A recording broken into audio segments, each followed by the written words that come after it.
El gobierno entregó detalles de la indicación que va a permitir un estado intermedio de protección y resguardo para que las Fuerzas Armadas puedan cuidar las carreteras. La iniciativa comenzará a ser discutida mañana en comisión mixta y para profundizar sobre esto y otros temas nos acompaña hasta ahora el presidente del Senado, Álvaro Elizalde. Senador Elizalde, ¿cómo está? Muy buenas tardes. Muy buenas tardes, Constanza. ¿Cómo está usted? Bien, pues. Bueno, cuéntenos, esto significa, partamos, ¿cierto?, por esta indicación al proyecto, usted me corrige si es lo correcto, pero lo que hizo el gobierno es presentar una indicación sustitutiva a un proyecto que ya se encontraba en el Congreso y que estaba listo para entrar a comisión mixta, que era el de la infraestructura crítica, ¿cierto? A ver, en rigor, efectivamente, a propósito de una comisión mixta que se constituyó por el proyecto de infraestructura crítica, el gobierno planteó que en la tramitación de esa iniciativa pudiera considerarse su propuesta, pero no ha presentado una indicación y no necesariamente lo haga. Es parte del debate que va a tener con los parlamentarios y las comisiones mixtas funcionan de una manera especial. Como deben resolver las controversias en la Cámara, entre la Cámara y el Senado, obviamente tienen margen de libertad para poder eventualmente aprobar un texto distinto. En ese contexto el gobierno va a dar a conocer su propuesta y obviamente si cuenta con el apoyo de los integrantes de la comisión mixta, esta sería aprobada y pasaría a ratificación de ambas cámaras. Esto va a ocurrir mañana. Mañana se constituye a las 3 de la tarde la comisión mixta. Yo la convocaba como presidente del Senado, dado que llegó el oficio que nos informó de quién eran los diputados integrantes de esta comisión. Y los senadores integrantes ya estaban claros. Y va a empezar a sesionar mañana y probablemente se va a estar votando, yo creo que el lunes de la próxima semana, en la comisión mixta. Ya, ¿y qué es lo que va a permitir? Porque entonces eso significa que ustedes van a estar a la espera de lo que proponga el gobierno, pero si no, el propio texto que ya estaba avanzado en el Congreso sobre infraestructura crítica, ¿es el que se analiza o eso queda completamente eliminado? Bueno, este es un proyecto que tiene un origen en una moción parlamentaria de los senadores Piu y Aravena, el senador Piu y la senadora Aravena, que fue aprobado en su tiempo por el Senado y fue rechazado por la Cámara. Por eso se constituyó esta comisión mixta. Ahora, la comisión mixta tiene que resolver las diferencias entre la Cámara y el Senado y, por tanto, es altamente improbable que se apruebe exactamente el mismo texto. El gobierno va a hacer un tratamiento distinto con este estado de protección y resguardo de las rutas y vías. Y bueno, los integrantes de la comisión mixta tendrán que pronunciarse al respecto. Lo importante es que se tramite con celeridad porque, mira, al margen de los temas técnicos, lo cierto es que ayer, junto al presidente de la Cámara y la ministra del Interior, nos reunimos con los representantes de los trabajadores, de los conductores de camiones que han sido objeto de acciones y actos de violencia. Y en ese contexto, yo lo que piden es básicamente una protección, cómo el Estado garantiza su derecho a transitar libremente. Claro. En ese marco, obviamente, el gobierno ha hecho esta propuesta y tendrá que ser analizada por la comisión mixta. ¿Y qué es lo que permitiría si se aprobara, cierto, esta propuesta? ¿Qué es lo que permitiría? ¿El resguardo solamente de carreteras por parte de las Fuerzas Armadas, de los militares, o algo más? Bueno, aquí se está planteando un estado de excepción que probablemente no implica reducir o restringir ni derechos ni libertades. Solo autoriza que a través de las Fuerzas Armadas se pueda resguardar rutas y vías a lo largo del país. Sí. Obviamente cuando hay hechos que la justifican. Y por tanto, por eso da un estado intermedio. No es probablemente un estado de excepción constitucional en términos de que no restringe ni derechos ni libertades, pero sí permite que las Fuerzas Armadas puedan contribuir al resguardo del orden público y a garantizar las condiciones de seguridad para el libre tránsito en esas rutas y vías. El detalle específico, bueno, se conocerá una vez que el gobierno dé a conocer el texto. Claro. Si bien han circulado minutas con la propuesta del gobierno, el texto es el que va a permitir ya saber cuál es el detalle de cómo operaría esta propuesta. ¿Y la postura suya, senador, y de la bancada de senadores socialistas es apoyar precisamente la supuesta indicación del gobierno? Se lo pregunto porque hay otros senadores, algunos, por ejemplo, los de Renovación Nacional o incluso Democracia Cristiana. El senador Matías Walker ha dicho que ellos estarían por incluir, además de las rutas como infraestructura crítica o como puntos para ser protegidos por las Fuerzas Armadas, por el Ejército, otros lugares, como por ejemplo establecimientos educacionales, transporte público. ¿Existe apertura para eso? para incluir más puntos, más elementos que sean protegidos en este estado de excepción intermedio? Bueno, nosotros hemos señalado que hay que conciliar distintos principios. El primero es obviamente resguardar la seguridad de las personas. Y en ese sentido hemos sido muy empáticos respecto del planteamiento que han hecho los conductores de camiones, porque estamos hablando aquí básicamente de sindicatos de trabajadores, no de dueños de camiones, que han señalado que no pueden trabajar con las condiciones básicas que garanticen su integridad física, porque han sido víctimas de atentados que incluso le han costado la vida a algunos conductores de camiones. Y eso tiene que estar conciliado con un país que vive en democracia y en donde, por tanto, no se puede pasar a llevar los derechos fundamentales. En ese contexto nos parece que la propuesta del gobierno va en la línea adecuada. Ahora, bueno, podrá ser perfeccionada en el contexto del debate legislativo. Uno no se puede cerrar a priori antes de escuchar las propuestas, pero siempre es muy importante resguardar estos principios. Ya, pero senador, no me contestó la pregunta. Nosotros vamos a votar a favor de la propuesta del gobierno, lo hemos dicho, yo lo señalé. Vamos a votar a favor de la propuesta del gobierno porque creemos que es una alternativa para efectivamente hacerse cargo de este problema, que se enmarca dentro de un contexto de acciones violentas y de inseguridad que se ha producido también en otros lugares del país y que requiere, como el propio presidente Boric lo ha señalado, de una política de Estado con apoyo transversal que permita elevar los estándares de seguridad en nuestro país, para que las personas no sean víctimas de delitos ni de actos de violencia. Y por eso le insisto en la pregunta, en la propuesta que hacen otros senadores, como el senador Matías Walker, de integrar, de que no sean solo las rutas, las carreteras del país que pueden ser protegidas, sino también, por ejemplo, transporte público o establecimientos educacionales. ¿Estarían ustedes por incluir esos lugares como potenciales puntos que podrían ser protegidos por las Fuerzas Armadas? Mire, para pronunciarse respecto a una propuesta hay que conocerla, y en eso creo que hay que ser muy responsable. Hay un principio básico y es que las Fuerzas Armadas no están preparadas para velar por el orden público. Eso le corresponde a las policías, particularmente a carabineros. Cuestión distinta es que excepcionalmente se pueden adoptar medidas de esta naturaleza precisamente porque los medios, podríamos decir, tradicionales no son suficientes. Pero siempre tiene que entenderse que esto es una excepcionalidad, porque el rol de las Fuerzas Armadas es la defensa exterior. Por supuesto. Cumple una función completamente distinta. Incluso su preparación profesional, el armamento que utilizan, está orientado a una finalidad distinta. Por eso esto tiene que ser siempre excepcional y bueno, de acuerdo a la propuesta nos pronunciaremos, pero entendiendo que aquí hay temas bien importantes de los cuales hacerse cargo y no se puede, en definitiva, estar firmando una especie de cheque en blanco que pudiera incluso tener consecuencias más negativas para la seguridad de las personas. Así que, en el sentido de que ser muy responsable, veremos las indicaciones que presenten los parlamentarios tanto de la oposición como de la democracia cristiana. Y por cierto, sobre la base del mérito, nosotros nos pronunciaremos. Pero es muy importante, insisto, asumir que el rol de las Fuerzas Armadas es distinto y excepcionalmente se les puede autorizar, en este caso, porque, bueno, estamos enfrentando una situación bastante compleja. Bueno, pero por eso es evidente que el incluir otros lugares sería siempre dentro de la excepcionalidad. Eso es lo que se está aprobando, ¿cierto? Un proyecto que lo que permite es el resguardo por parte de las Fuerzas Armadas en casos excepcionales. Y por eso le pongo el caso, por ejemplo, del transporte público. De su minuto, lo que fue el ataque al metro. Con el incendio al metro. Uno podría pensar que en ese caso se podría justificar que eso es infraestructura crítica, por ejemplo, y las Fuerzas Armadas podrían intervenir o no.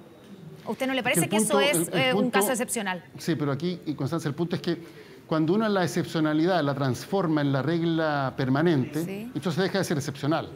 Y por eso creemos que autorizaciones de esta naturaleza tienen que estar siempre en el marco del Estado de Derecho y tienen que estar muy justificadas. Porque a veces, por un atajo, es decir, por decir, mira, hay una situación de seguridad, entonces que los militares sacan a la calle, se generan situaciones mucho más complejas. Pensemos, por ejemplo, en un conscripto que está con un armamento, con un fusil, y se ve atacado en un contexto de una protesta social. ¿Cómo responde? Está en peligro su vida y podría incluso generar una situación mucho más compleja. Y esa es la diferencia con Carabineros. Claro. Que Carabineros está preparado, fuimos muy críticos a las violaciones a los derechos humanos que se produjo en el gobierno de Piñera, por eso la institución ha adoptado medidas para ir corrigiendo ese tipo de situaciones, pero tiene una preparación para enfrentar civiles en un contexto distinto. Por eso creo que en esto hay que ser muy responsable, porque a veces una solución puede resultar o sonar fácil, puede resultar conveniente, pero puede tener finalmente un efecto adverso.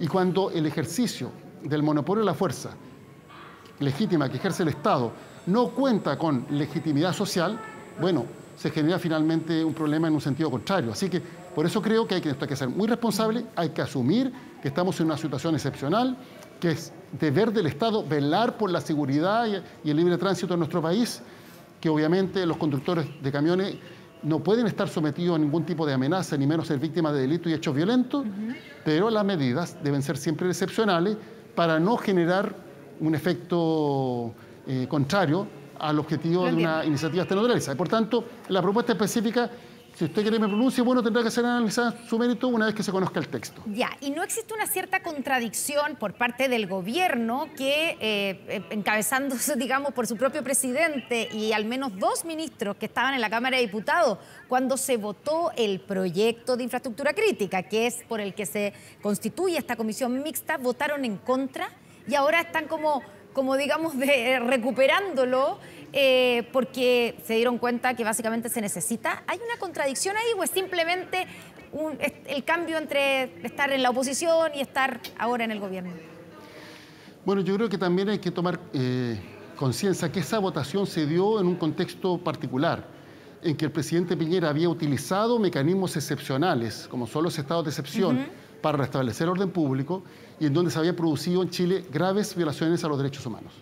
Si el actuar de las instituciones públicas hubiera sido impecable, si no se hubieran producido violaciones a los derechos humanos, probablemente el clima habría sido distinto.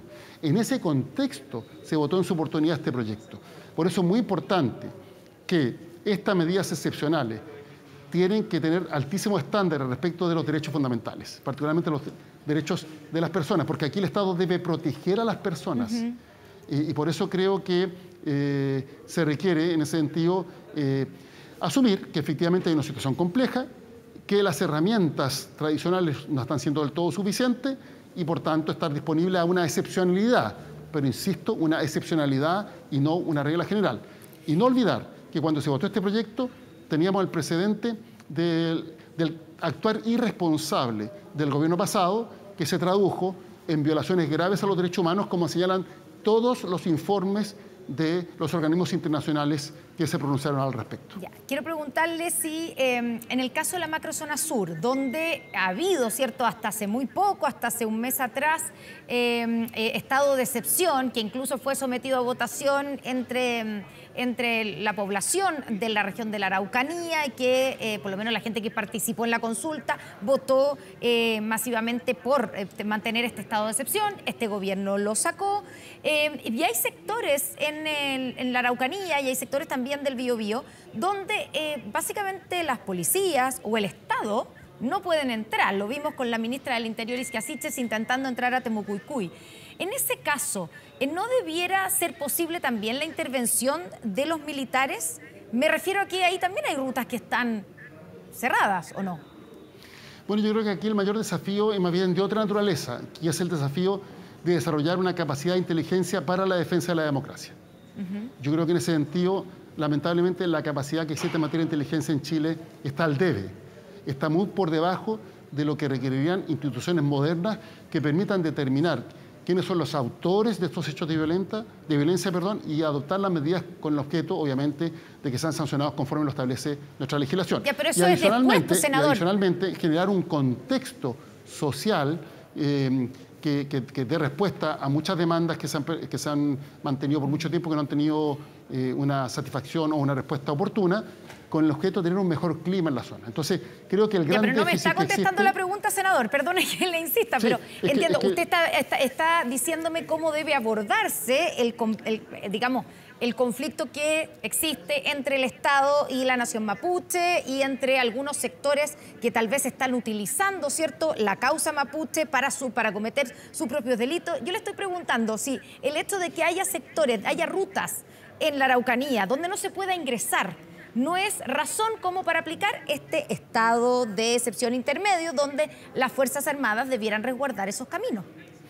Bueno, de hecho será la autoridad la que tendrá que evaluar si se aprueba esta iniciativa, en qué caminos, en qué rutas y en qué vías se aplica esta normativa. para garantizar el libre tránsito, que es un derecho también constitucional básico. ¿Pero eso lo van a determinar ustedes también en la comisión mixta o no? No, la comisión mixta va a aprobar el instrumento, pero finalmente es el presidente de la República el que tendrá que decidir cómo se aplica y dónde se aplica, en el marco obviamente del Estado de Derecho. ¿Y usted qué cree como presidente del Senado? Yo creo que efectivamente en nuestro país tenemos que velar para que el Estado esté presente en todas partes, garantizar los derechos de las personas en todo el territorio nacional. Pero por lo mismo, creo que hay un déficit de inteligencia, porque esto es fundamental, porque miren, si al final aquí se establecen restricciones a las libertades de todos los ciudadanos, sin labor de inteligencia para determinar responsabilidades de quienes están involucrados en estos hechos de violencia, bueno, esa no es una solución. La solución es que quienes son responsables de estos hechos de violencia respondan ante la justicia. Y por eso se requiere capacidad de investigación y también preventiva, que es lo que lamentablemente no ha tenido el Estado de Chile. La sola militarización no va a resolver el problema, tampoco va a generar un mejor clima en la zona. Por cierto, que en determinados contextos se tienen que excepcionalmente adoptar medidas para garantizar la seguridad de las personas, pero eso no puede ser de carácter permanente. Si esto no viene acompañado de una labor de inteligencia por un lado, para que se sancione a quienes cometen estos hechos de violencia, y por otro lado, si es que no se genera un mejor clima en la zona, y eso se genera a través del diálogo, obviamente vamos a entrar en un círculo vicioso en donde cada vez se van a tener que adoptar medidas más drásticas respecto al tema de seguridad sin generar mayor resguardo y mayor seguridad para las personas. Hablando de seguridad, senador, ¿cómo ve usted las posibilidades reales de que se concrete este acuerdo nacional por la seguridad al que convocó el presidente, sobre el que habló con el presidente de la UDI también? ¿Hay agua en esa piscina como para que exista un acuerdo que sea relevante en temas de seguridad? Yo creo que aquí se requiere tener una voluntad constructiva. Es evidente que estamos enfrentando sobre todo delitos violentos de alto impacto que generan inseguridad en la gran mayoría de las personas. Y ante eso el Estado debe dar una respuesta, debe estar a la altura de una demanda básica de las personas, que es que estén debidamente protegidos, que estén debidamente protegidas. Eso nos parece básico y por eso creo que ningún sector se puede restar de, obviamente, cambios legales, también iniciativas de carácter administrativo, que permitan elevar los estándares de seguridad en nuestro país. Yo lo he señalado con toda claridad, aquí tenemos un problema con las armas. Tenemos que enfrentar la situación de la utilización ya más que casual de armas de fuego en la comisión de delitos. Y eso requiere de una institucionalidad y una legislación que sea mucho más estricta. Hemos visto no solo las situaciones de violencia que se producen en el sur, también hemos visto la situación que se produce en ciertos barrios de Santiago a propósito del crimen organizado o el narcotráfico, que requiere de una respuesta mucho más enérgica del Estado. Siempre, obviamente, en el marco de la ley y respetando los derechos humanos. Pero este tipo de hechos no pueden quedar en la impunidad. Entonces, para que se sancionen, para que mejoren los estándares de seguridad, aquí se requiere un entendimiento político transversal y valoro el llamado que ha hecho el presidente de la República y espero que ningún sector se reste de este esfuerzo. Ya, y usted pone el tema de la impunidad sobre la mesa. ¿Cuánto complica, empaña, traba o podría trabar este acuerdo que, como usted dice, debiera incluir a todos los sectores, debiera ser transversal, si el gobierno al mismo tiempo, a través de su ministra de Justicia, está diciendo que es prioritario el proyecto de indulto para los llamados presos de la revuelta? ¿No hay ahí una contradicción? Estamos impulsando un acuerdo de seguridad con todos, pero estamos también impulsando un proyecto que básicamente deja en la impunidad a algunas personas que han cometido delitos graves. Bueno, eso se refiere a una situación distinta que son la prolongación de privaciones de libertad de personas que eventualmente en el caso de ser condenadas podrían tener incluso penas menores o incluso después de estar mucho tiempo privadas de libertad terminaron siendo absueltas. A eso se refiere particularmente el debate que se ha generado respecto de la situación con motivo del estallido del 18 de octubre y los días posteriores, conocida también como la revuelta social. Pero obviamente aquí se requiere dar señales claras respecto de la comisión de delitos y que hechos violentos y en general la comisión de delitos no quede en la impunidad. Vimos como una trabajadora de la prensa, de un medio independiente, fue baleada en la marcha del 1 de mayo. Esa es una situación que es inaceptable y que antes no veíamos en Chile. porque no es una persona la que disparó, son muchas las que dispararon. Sí. Tanto así que se detuvo primero a unos que habían disparado, que no eran los que habían herido de manera gravísima a esta persona. Y después se detuvo a quién era el autor. Entonces, estamos enfrentando una situación de una complejidad enorme que no era común en nuestro país y que se ve en otros países de la región. Pero en Chile estamos todavía en condiciones de reaccionar a tiempo. Y por eso yo creo que aquí se tiene que tener una tolerancia cero con las armas y con los delitos violentos. En general con los delitos, sí, pero particularmente con los delitos violentos. Y hay que dar una señal clara de que este tipo de hechos no van a quedar en la impunidad. Que no se puede aceptar un país que en general ha estado libre de armas como Chile, que se utilicen armas de fuego en la comisión de delitos. Perfecto. Porque eso le ha hecho un enorme daño a otros países en Latinoamérica. Una última pregunta, bien cortito, senador Elizalde. Celestino Córdoba, condenado por homicidio en del matrimonio Luxinger-Macay, ¿es para usted un preso político o es un homicida? Yo lo he dicho, en Chile no hay presos de conciencia. En Chile no hay ninguna persona que esté preso por su forma de pensar. En segundo lugar, yo condeno enérgicamente el atroz homicidio del matrimonio Luxinger-Macay, el asesinato, sí, la forma en la cual perdieron su vida, quemados vivos, una cosa horrorosa, como otros hechos de violencia que también se han producido en la zona y que requieren siempre una condena enérgica. Y en tercer lugar, soy presidente del Senado, por tanto dirijo un poder del Estado, respeto la autonomía del Poder Judicial y por tanto creo que las sentencias que adopte el Poder Judicial deben ser por todo respetadas, porque no se va a hacer Estado de Derecho. ¿Se equivocó entonces la ministra de Justicia al no querer pronunciarse básicamente? Mire, no soy su vocero. Ella en la reunión de una comisión mixta que se sesionó el día lunes, el día posterior a su entrevista, dijo que había querido decir algo distinto.